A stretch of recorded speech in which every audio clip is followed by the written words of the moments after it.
Hey guys, it's me, Nalthazar, and welcome to another episode of Achieving Perfection. This episode is going to be for a World Reborn and the Tolarian Academy node. So, per the usual, let's take a look at some of the decks I would suggest, and then get into the nitty-gritty of the node. So, for beginners, I would suggest using something like this. And for people with more extensive collections, I actually have quite a wide array of different types of decks. So you could go something like this with Jace Unraveler of Secrets.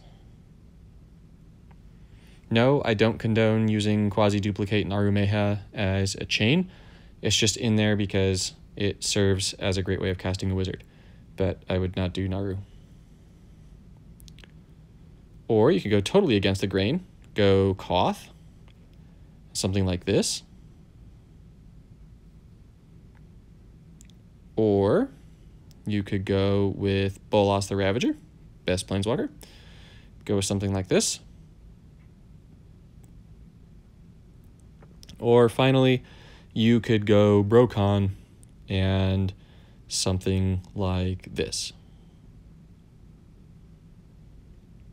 All right, let's get into the node. So for the node, Tolarian Academies.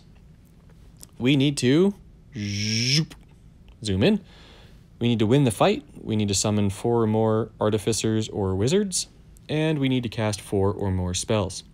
Fortunately for us, most of the wizards are blue, and casting spells is really easy with blue, so both of these objectives go really nicely together.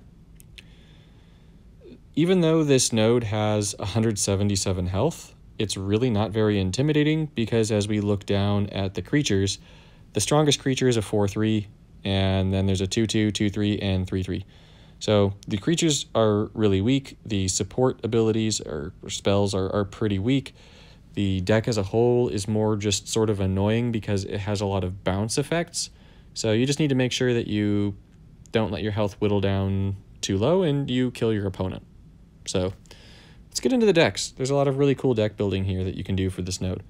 So for the beginner's deck, I went and threw a Jace Telepath Unbound together. Ingenuity is actually pretty decent for this because it gives you spells back, but honestly, if you have any other blue walker in the game, use it.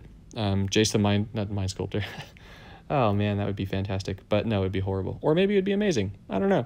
Unraveler of Secrets. That's definitely the better choice for a Planeswalker, but let's take a look at this one. So Tabor and Lumia, this is an event reward, so most people should have it. It's pretty solid, and it's a 5/5 flying body, so that's pretty nice. Academy Journey Mage serves as bounce, and it's actually going to cost less when you have wizards down, so this is pretty nice, and especially because the opponent runs bounce, you can either use this to go bounce, bounce, bounce, bounce, bounce, and complete your wizard objective really easily, or you can try and more strategically use it to bounce things that don't bounce. Tombbound Lich is amazing for this node for a few reasons. One, it's got lifelink, so this is going to let you get around all those little pesky wizards that are hitting you for like 2 or 3 and just keep you alive. And 2, because you get to discard and draw cards, this is going to let you filter through your deck and find the things that you want. So that bit's really nice. You'll see that I went and threw in even more removal. So we've got bounce here. This is return target creature, so you can do it to your own wizards and then recast them, which is pretty cool. Perilous Voyage is going to be for your opponent, but it's going to potentially draw you a card. Discovery draws you a card, but more importantly, maybe you get to bounce a creature and then have your opponent discard it. So this is one of the ways that you can permanently get rid of some of your opponent's bouncy creatures. For gem conversion, I threw in my go-to Dragon's Hoard Gateway Plaza. So Dragon's Hoard being an event objective, Gateway Plaza being pretty easy to get. Claustrophobia is going to be a really useful card in this node because it's going to disable your opponent's first creature, which means that when the first creature enters the battlefield, it won't trigger its ability. So ideally, Claustrophobia will make it so that your opponent's bounce creatures don't do anything. And then Talent of the Telepath If you have it, throw it in. It's a great card. It counts as a spell, and it's going to fetch other cards, and in doing so, you'll complete your objectives pretty quickly. It gives them mana too. So this is a pretty solid deck for a newer player. It'll definitely be a lot easier to get perfect with that deck than it will be going with a Pauper deck for Shiv.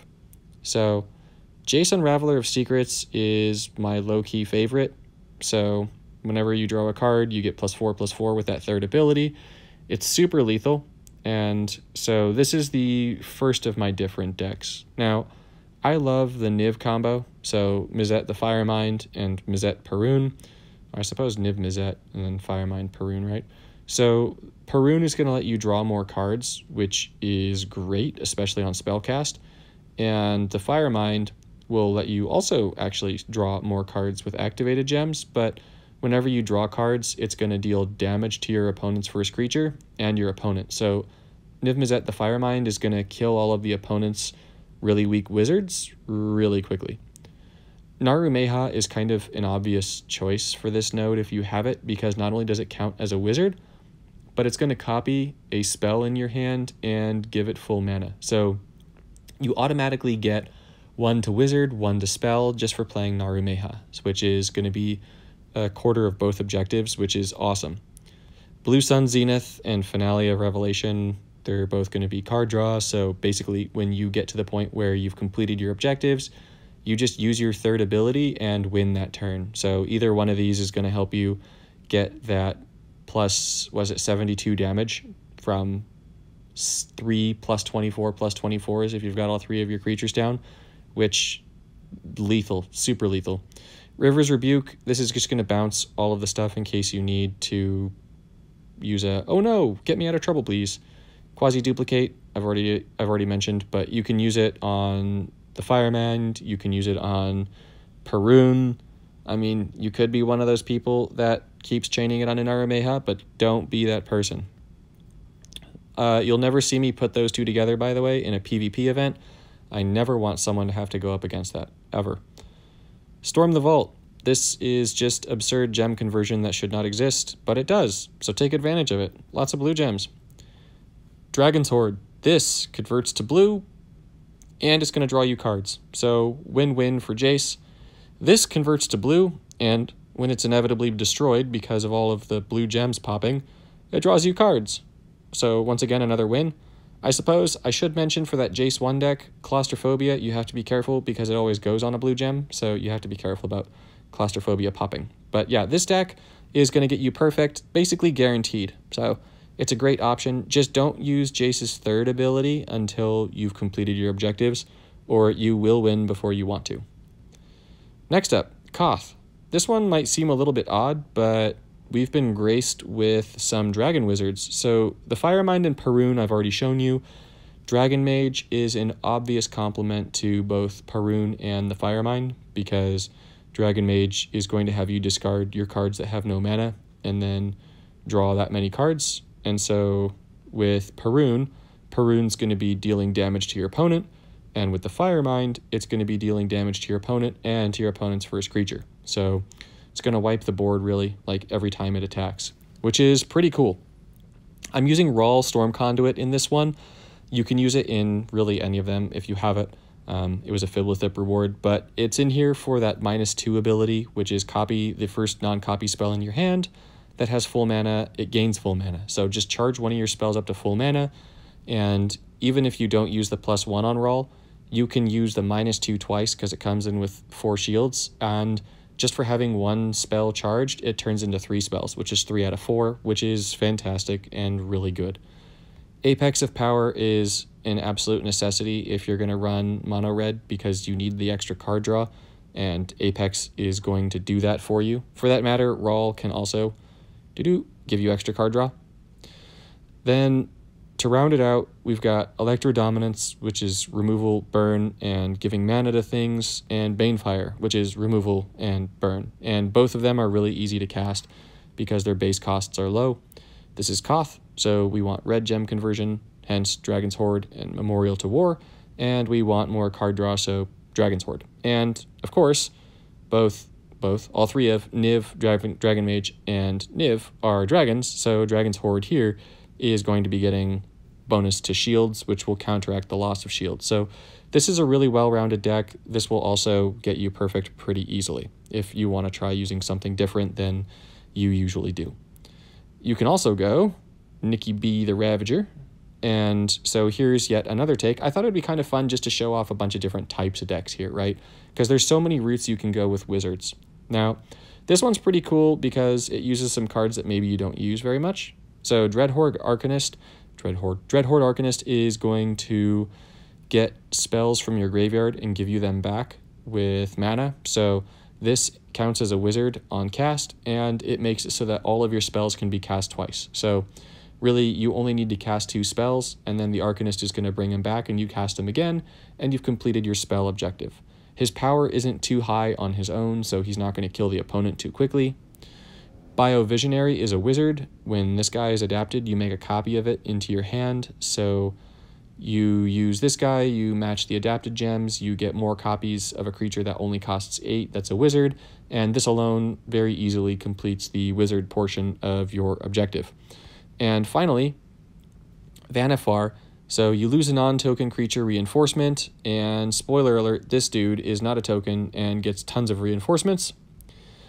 And then you fetch the next creature in your library that costs more than that creature and place it on the battlefield if you can't reinforce this creature. So you're going to be getting a whole bunch of extra copies of either Vannifar or the Arcanist because they both cost more than the Visionary. They're tied for mana, so it's just going to be whichever one comes next.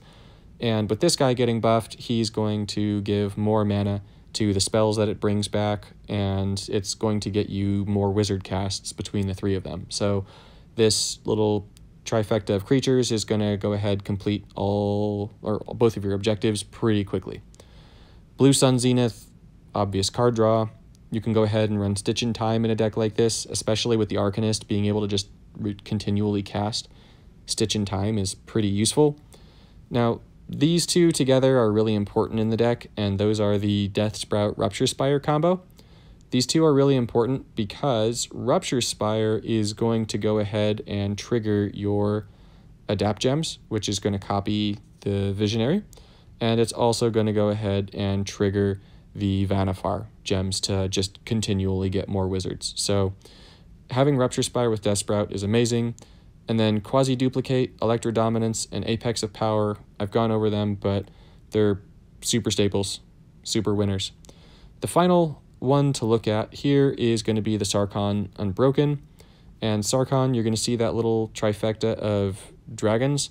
The real big thing to look at here is if you're running green, this lets you throw in stuff that's going to fetch creatures. So I have Chord of Calling in here, but you can also throw in stuff like Finale of Devastation, you can throw in Summoner's Pact, you can throw in Vivian's Invocation, you can throw in any of that stuff because this objective says summon wizards. And so all of those will work amazingly for you.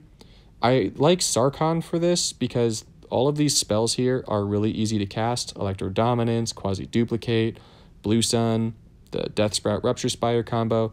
But I particularly like it because of Scapeshift and Rupture Spire. So these are going to get you to your 3rd ability really darn fast, which is going to fetch the next 3 creatures with power 6 or greater and give them full mana. And all 3 of your dragons are wizards. All 3 of them have power 6 or more. So you're going to get to that ultimate really darn quickly, and then you're just going to get those 3 wizards down, and that's already 3/4 of that objective. So really, if you go with any of these decks, you really can't go wrong. They're all really powerful. They're all going to get you to perfection, and they're all totally different types of decks. So I hope that you pick one, have fun, and you get perfect in the event.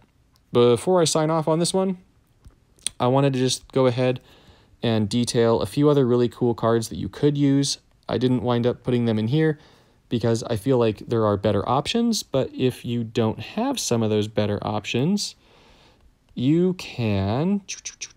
Where are you? You're an 8 mana guy. This one, Caligo Skin Witch, is awesome. So it's a wizard. It only costs 8.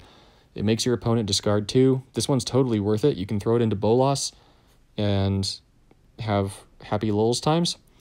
Apart from that one, there is another one of the...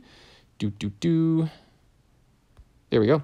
the mythics that you can get from Rising Tensions. This card is really good. You could actually argue that it's better for the first deck that I showed than Tibor and Lumia, but it's really up to you which one you want to play. They're both fantastic. You can just go ahead and play both and get the best of both worlds. But yeah, so as you can see, there's a lot of wizards, but hopefully the decks are helpful, and hopefully you go perfect, and I'll see you in the next one.